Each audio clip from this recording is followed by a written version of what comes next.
Book 24 is obviously the climax of the Iliad, the point at which the poem ends. And with any narrative, the point at which something ends, the point at which the story ends, is usually the point at which all the conflict has been resolved and everything is settled. Homer was very clear in the problem. He established it in line 1. What is the problem of the Iliad? Speak louder, Andy. Sing, goddess, sing of the rage of Achilles, son of Peleus, that murderous anger which condemned Achaeans to countless agonies and threw many warrior souls deep into Hades, leaving their dead bodies carrion food for dogs and birds, all in fulfillment of the will of Zeus. Andy is correct. Number 1 problem is the anger of Achilles. Notice that he is not able to solve it in any way so far, even with the climactic battle between he and Hector. And it seems like that might solve some of these problems, but it does not. It is Book 24 that presents the resolution to Achilles' rage. It goes away. So our first challenge today is to understand why it goes away, what happened. Anybody want to hazard a guess? Tori. Is it because he remembers his own father? Okay. Talk a little bit more about Achilles remembering his own father. What are you thinking? Why? I mean, okay, I remember my dad. Oops, suddenly all my rage is gone. That doesn't seem to make sense, so expand on that. Maybe I don't know for sure, but maybe something happened to his dad that's making him sad? Well, tell the story. I don't know. When does he remember his father? Oh, you mean in the book? Yes. Whenever Priam first comes and he's asking him to have mercy on him because he's telling him to remember the love between him and his dad. Very good. So Tori has drawn your attention to the meeting between Priam and Achilles when Priam is trying to help Achilles remember his own father, and it seems to be this memory of his father which stimulates this change. We're on page 16, going over to page 17. This is the pivotal moment not only of this book but of the Iliad, and Tori has drawn your attention to it. It's correct. So let me ask a follow-up question. Why does Achilles return Hector's body? Let's take a look at page 16. I'd like to read a little bit. Don't often do this, but I will read a bit from the text, and then I will ask the question again. Why does he return the body? This passage of the text presents at least 3 reasons, 2 of which are no good. They might be operating, but not importantly. The third of which is the important one. Godlike Achilles, remember your own father, who's as old as me, on the painful threshold of old age. It may well be that those who live around him are harassing him, and no one's there to save him from ruin and destruction. But when he hears you're still alive, his heart feels joy, for every day he hopes he'll see his dear son come back home from Troy. But I'm completely doomed to misery. For I fathered the best sons in spacious Troy, yet I say now not one of them remains. I had 50 when Achaea's sons arrived, 19 born from the same mother's womb. Others, the women of the palace, bore me. Angry Ares drained the life of most of them.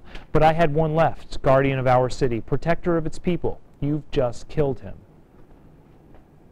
as he was fighting for his native country. I mean Hector. For his sake I've come here, to Achaea's ships, to win him back from you. And I've brought a ransom beyond counting. So Achilles, show deference to the gods and pity for myself, remembering your own father.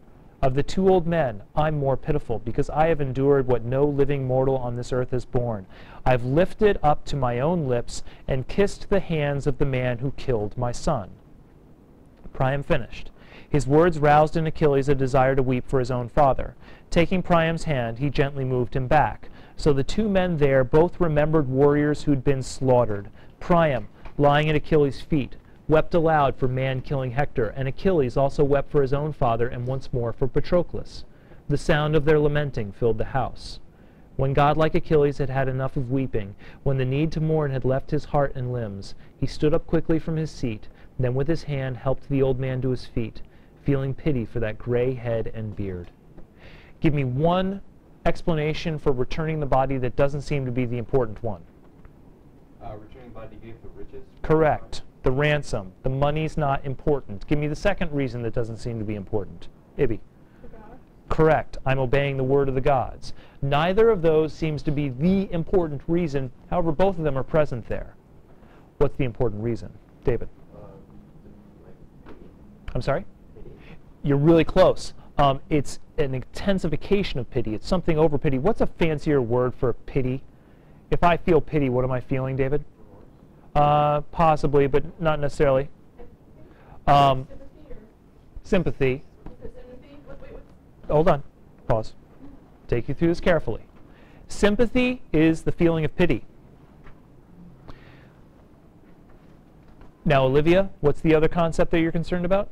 Empathy. Correct.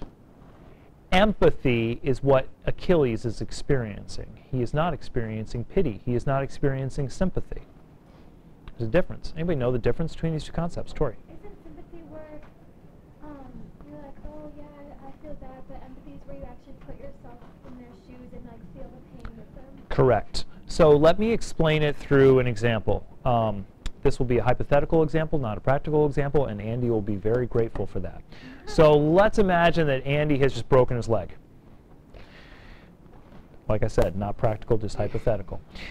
And I see that Andy has broken his leg. Now let's assume that I have never broken a limb, not a leg, not an arm, not a head.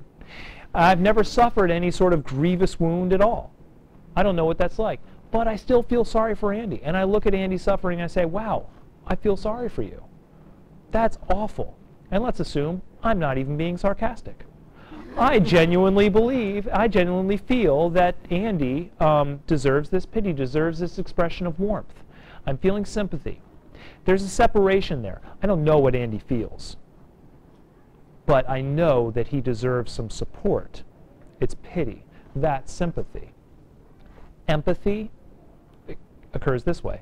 Let's say that I have, in my past, broken a leg or another limb, or I've suffered some sort of grievous wound of like nature, and I look at Andy suffering, and I don't necessarily see Andy anymore, I see myself.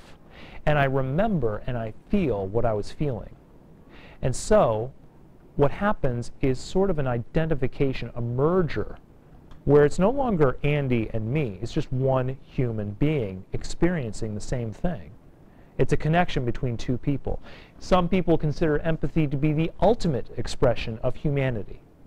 When you can actually see somebody else as yourself, when you can be selfless, when you can eliminate arrogance and difference and superiority, then you've truly become human.